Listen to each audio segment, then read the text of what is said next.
कभी भी कोई मुल्क एक अजीम मुल्क नहीं बना जिधर एक छोटा सा जजीरा हो अमीर लोगों का और समुंदर हो गरीब लोगों का। हम पूरा जोर लगा रहे हैं कि इस मुल्क में हम अपने कमज़ोर तबके को ऊपर उठाएं। वज़ीर आज़म ने एहसास सेविंग वॉलेट्स का आगाज कर दिया। पसमानदा तबके से ताल्लुक रखने वाली खवातीन को सूद से पाक कर्जे मिलेंगे। वज़ीर आज़म कहते हैं पाकिस्तान की 25% आबादी गुर्बत की लकीर से नीचे है। एहसास प्रोग्राम तेजी से ना चलाते तो कमजोर तबके को मजीद नुकसान होता। जिस मुल्क में अमीरों का जजीरा और गरीबों का समंदर हो वो कभी अजीम नहीं बन सकता। बैंकिंग सिस्टम में लोगों के आने से गुर्बत कम होती है। वज़ीर आज़म ने कर्ज हासिल करने वाली खवातीन से गुफ्तगू भी की और मसाइल सुने।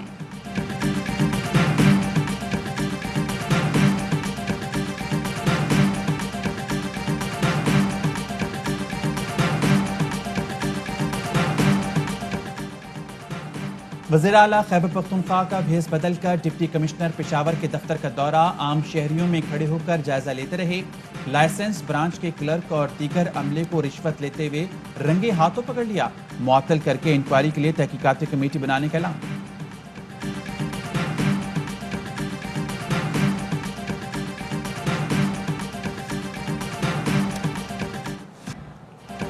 सिंध हुकूमत का कराची में लॉकडाउन मजीद सख्त करने का फैसला। शहरियों को रात 8 बजे के बाद गैर जरूरी घूमने की इजाजत नहीं होगी। जुम्मा और इतवार को कारोबार मुकम्मल बंद रहेगा। हुक्मनामा जारी, इतलाक कल से होगा। वज़ीर आला सिंध कहते हैं केसेस कम हुए तो लॉकडाउन खोलने की तरफ जाएंगे।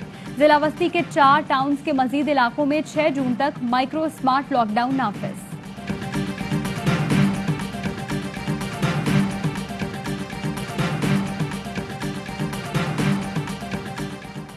तालीमी इदारों में असातिज़ा और अमले के लिए कोरोना वैक्सीनेशन का क्या तरीक़ाकार होगा, फैसले के लिए बैनुल सूबाई वज़राए तालीम कॉन्फ्रेंस आज होगी।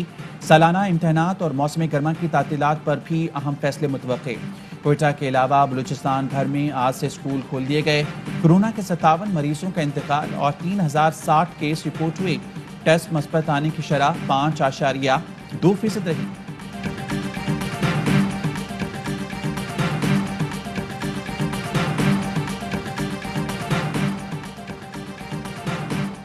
जहांगीर तरीन के खिलाफ इंतकामी कार्रवाई होगी, ना ही वजीर आजम रियायत देंगे। असद उमर कहते हैं सिंध हुकूमत की पॉलिसी है काम करेंगे ना करने देंगे। बिलावल कहते हैं वक्त चाहिए। जब बिलावल पैदा नहीं हुए थे तो पीपल्स पार्टी को पहली बार हुकूमत मिली थी। और कितना वक्त चाहिए बताऊंगा किस तरह सिंध हुकूमत काम रोकने की कोशिश कर रही है।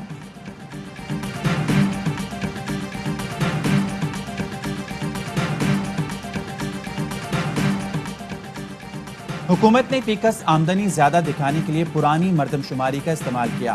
वज़ीर-ए-आज़म मुसलसल झूठ और गलत बयानी से मुआशी तबाही पर पर्दा डालने की कोशिश कर रहे हैं। बिलावल भुट्टो कहते हैं इमरान खान ने आज तक जितने वादे और दावे किए किसी एक को भी पूरा ना कर सके। मुल्क में जब तक इमरान खान जैसे तजुर्बे होते रहेंगे पाकिस्तान तरक्की नहीं कर सकता। इमरान खान झूठे दावे करने पर मुआफी मांगे।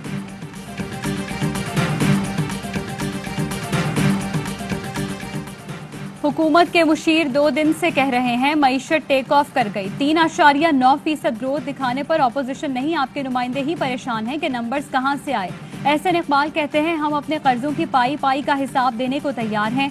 मौजूदा हुकूमत के कर्जे डेड लोन हैं। ये आंखें बंद करके हर तरफ से कर्जे लेते रहे। आइंदा हुकूमत के लिए पीटीआई के कर्जे खतरनाक होंगे।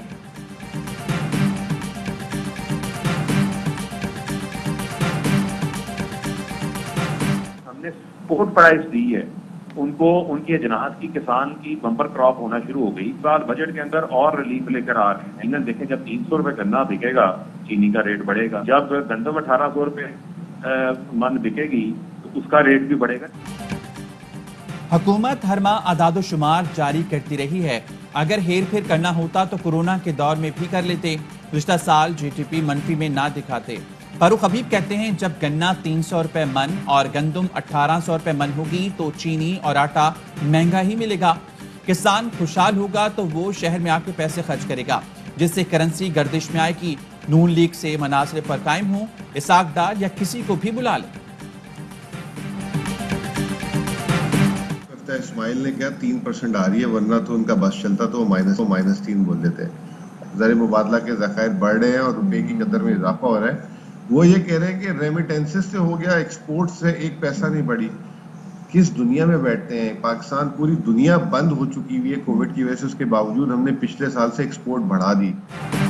पहले ही कहता था जीडीपी 5% के करीब है। मिफ्ता इस्माइल को तकलीफ है कि करंट अकाउंट सरप्लस क्यों आ रहा है। माहिर मईशत मुजम्मिल असलम कहते हैं माजी की हुकूमत जाली ग्रोथ दिखाती रही, ज़र मुबादला आग में झोंका गया। ऑपोजिशन के लिए सीखने का मकाम है कि मईशत को कैसे आगे बढ़ाया जाता है। बजट में हुकूमत सरकारी मुलाजमीन की तनख्वाह बढ़ा रही है, निजी सेक्टर भी तनख्वाह बढ़ाए। महंगाई नीचे नहीं आ सकती, लोगों की आमदन बढ़ाना होगी।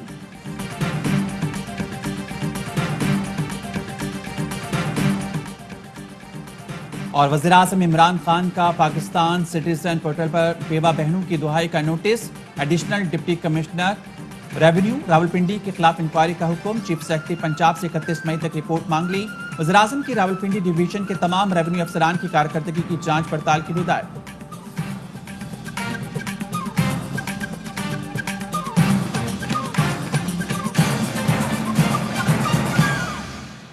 हेडलाइंस आपने जानी।